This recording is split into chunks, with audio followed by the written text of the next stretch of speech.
السلام علیکم ورحمۃ اللہ وبرکاتہ۔ آج ہم اپنا 8واں سبق پڑھ رہے ہیں۔ آج کے سبق کے اندر بھی ہم شرعی اصطلاحات، کل کے سبق میں ہم نے 5 اوامر کی قسمیں پڑھی تھیں، آج منہیات کی قسمیں پڑھ رہے ہیں۔ اوامر کی طرح منہیات بھی 5 ہیں، یعنی شریعت نے جن کاموں سے روکا ہے ان کی بھی 5 قسمیں ہیں۔ حرام، مکروہ تحریمی،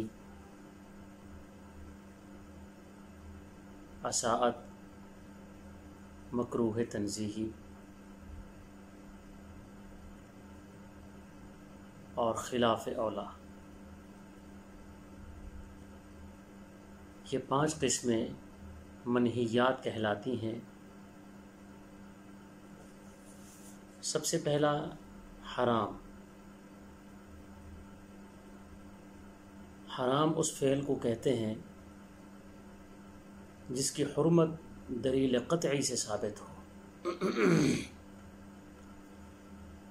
قرآن پاک کی واضح آیت سے یا حدیث متواترہ سے جس کی حرمت ثابت ہو، اس فعل کو فعل حرام کہتے ہیں۔ اس کا حکم بھی واجب کی طرح ہے، یعنی اس کا نہ کرنا لازم ہے۔ جو آدمی کرے گا وہ فاسق ہوگا، جو اس کو جائز سمجھ کر کرے گا وہ اسلام سے خارج ہو جائے گا۔ مثال کے طور پر سود، معاملات میں سود، رشوت، قتل، جھوٹ، بہتان، زنا، شراب، جتنے بھی کبیرہ گناہ ہیں جن کی حرمت واضح طور پر حدیث متواترہ سے یا قرآن پاک کے حکم سے ثابت ہے، کوئی آدمی ان افعال کو کرتا ہے تو وہ فاسق ہے۔ اگر ان کو جائز سمجھ کر کرتا ہے تو پھر اسلام سے خارج ہو جائے گا۔ اس کے بعد آتا ہے دوسرا درجہ مکروہ تحریمی کا۔ یہ بالکل واجب کی طرح ہے، یعنی نہ کرنا تو لازم ہے، لیکن اس کا ثبوت دلیل قطعی سے نہیں، دلیل ظنی سے ہوتا ہے۔ اور یہاں بھی جو کرنے والا ہے وہ فاسق کہلائے گا، لیکن اس کو جائز سمجھ کے کرنے والا وہ دلیل ظنی کی بنیاد پر وہ کافر نہیں بنے گا۔ اس کے بعد اساءات ہیں۔ اس کی حرمت بھی مکروہ تحریمی سے کم ہے، یہ سنت مؤکدہ کے مقابلے میں ہے، یعنی زندگی میں ایک آدھ دفعہ ہو گیا، لیکن جو آدمی اس فعل کو بار بار کرے، اپنی عادت بنا لے، تو وہ مستحق کے عذاب ٹھہرے گا۔ اور اس کے بعد ہے مکروہ تنزیہی، یہ سنت غیر مؤکدہ کے مقابلے میں ہے۔ یہاں بھی عادت بنا لینا، بار بار وہ اس فعل کو کرنا۔ اس لسٹ میں گناہ صغیرہ آتے ہیں، لیکن گناہ صغیرہ کے بارے میں ہمیں یہی بتلایا گیا ہے کہ اگر ایک گناہ صغیرہ کو انسان بار بار کرے گا تو وہ گناہ صغیرہ پھر گناہ کبیرہ بن جاتی ہے۔ تو یہ 5 قسم کے ممنوعات ہیں جسے منہیات کہتے ہیں۔ اس کے بعد پھر 2 قسمیں ہیں، چونکہ شریعت کے اندر ان کے لیے ایک علیحدہ سے ایک نام رکھا گیا ہے۔ ایک ہے مباح، جیسا نہ جس کو نہ کرنے کا ثواب ملے، جس کو نہ کرنے کا نہ گناہ ملے، ان افعال کو افعال مباح کہتے ہیں، جن کے کرنے کا ثواب نہیں، نہ کرنے کا گناہ نہیں۔ میں نے یہ چشمہ پہنا ہوا ہے، یہ فعل مباح ہے۔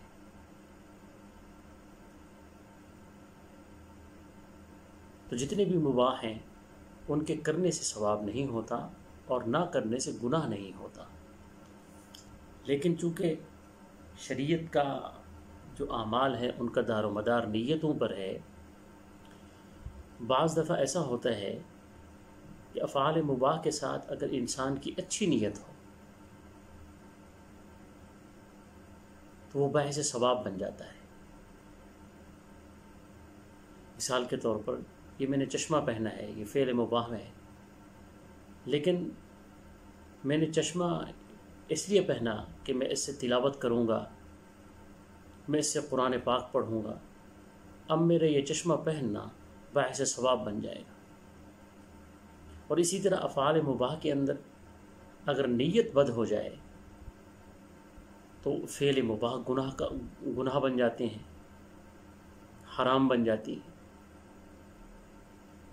مثال کے طور پر یہ چشمہ میں اس لیے پہن رہا ہوں کہ میں اس سے بد نظری کروں گا، اب یہ فعل مباح یہ حرام بن جائے گا۔ اس کے بعد آتی ہے بدعت۔ بدعت وہ افعال جو خارج سے دین کا حصہ بنا دیے جائیں اور ان کو اتنا لازم سمجھ لیا جائے کہ ان کی اہمیت انسان کے دلوں میں واجب سے بلکہ فرض سے بھی بڑھ جائے۔ اگر ان افعال کو مباح سمجھ کے کیا جاتا، اتنی اہمیت نہ دی جاتی، شاید ہو سکتا تھا کہ اس کے اندر گنجائش ہو سکتی، لیکن جب کسی فعل کو دین کا حصہ بنا دیا جائے اور وہ دین کا حصہ نہ ہو، نہ حضور اقدس صلی اللہ علیہ وسلم سے ثابت ہو، نہ صحابہ کرام سے ثابت ہو، اس کو ایک جدید چیز تھی، اس کو دین کا حصہ بنا کر اتنی اہمیت دے دی گئی کہ وہ اب فرض اور واجب سے بھی اس کی اہمیت زیادہ معلوم ہوتی ہے، تو ایسے افعال کو بدعت کہتے ہیں۔ اور بدعت کے بارے میں آپ صلی اللہ علیہ وسلم نے فرمایا کل بدعت ضلالہ، ہر قسم کی نئی چیز جو دین کا حصہ بنا دی جائے وہ گمراہی ہے، اور ہر گمراہی جہنم میں لے جانے والی ہے۔ تو یہ ہم نے کل 12 چیزیں پڑھی ہیں، شرعی اصطلاحات پڑھی ہیں۔ واجب کے بارے اپنا، اب یہ میں آپ کو جو ہم نے اوامر پڑھے ہیں 5، جو کل کے سبق میں ہم نے پڑھے تھے، پہلے نمبر پر ہم نے پڑھا فرض، واجب، سنت مؤکدہ، سنت غیر مؤکدہ، اور پھر اس کے بعد مستحب۔ ہاں، ایک چیز رہتی ہے خلاف اولا، وہ ہم بھول گئے، 5واں منہیات، خلاف اولا۔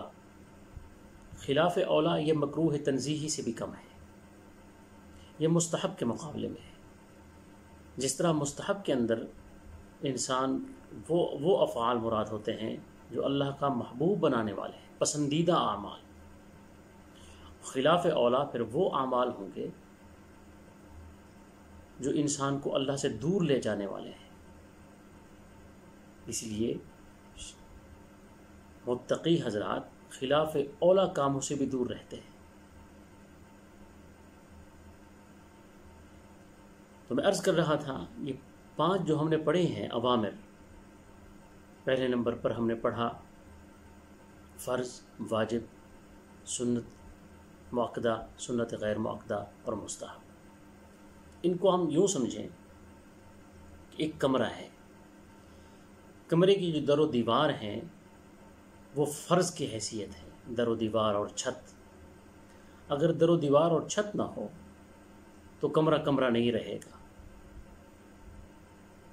اور واجب اس کمرے کے اندر ہم جو بجلی، الیکٹریسٹی اور اسی طریقے سے پنکھا، بلب، یہ چیزیں لگاتے ہیں، یوں سمجھ لیں یہ واجب ہے۔ سنت مؤکدہ ہم نے اس کے اندر اب چارپائی بچھا دی۔ اب سنت غیر مؤکدہ پھر ہم نے اس پر بستر بچھا دیا۔ پھر اس کے بعد ہے مستحب، ہم نے اب اس کمرے کی سجاوٹ کر لی، ڈیکوریشن، اضافی جو چیزیں ہیں کمرے کو خوبصورت بناتی ہیں۔ اعمال میں بھی ایسے ہے، اعمال میں اگر فرض ہی نہ ہو تو وہ اعمال سرے سے ہی اس کا وجود باقی نہیں رہے گا۔ فرض ہے، واجب ہم نے چھوڑ دیے ہیں تو وہ اعمال ناقص ہوگا۔ جس طرح کا کمرہ بغیر بجلی کے، بغیر بلب کے رہائش کے قابل نہیں ہوتا۔ اب دو چیزیں آ گئی، فرض اور واجب بھی ہیں، پھر اس کے بعد ہے سنت مؤکدہ۔ ہم نے اب فرش پر تو رہنا نہیں ہے، اس کے اب ہم نے پلنگ کا جو ہم نے اس کے اندر پلنگ ڈالا ہے، یہ سنت مؤکدہ سمجھ لیں۔ اعمال کو خوبصورت کر لیا ہم نے، پھر مزید سنت غیر مؤکدہ کے ساتھ مزید خوبصورتی آ گئی۔ مستحب کے ساتھ ہم نے اس کو 4 چاند لگا دیے۔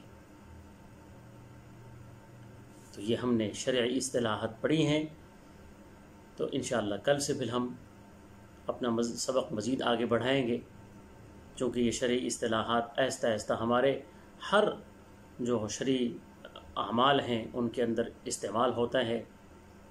نماز ہم پڑھیں گے، نماز کے اندر پھر فرائض ہیں، نماز کی کتنی سنتیں ہیں، یہ ساری چیزیں چونکہ یہ ہم نے پڑھنی ہیں۔ اللہ تبارک و تعالی مجھے ان باتوں پر عمل کرنے کی توفیق عطا فرمائے، اور آپ کو بھی ان باتوں پر عمل کرنے کی توفیق عطا فرمائے۔ وما علینا الا البلاغ، وآخر دعوانا الحمد للہ رب العالمین۔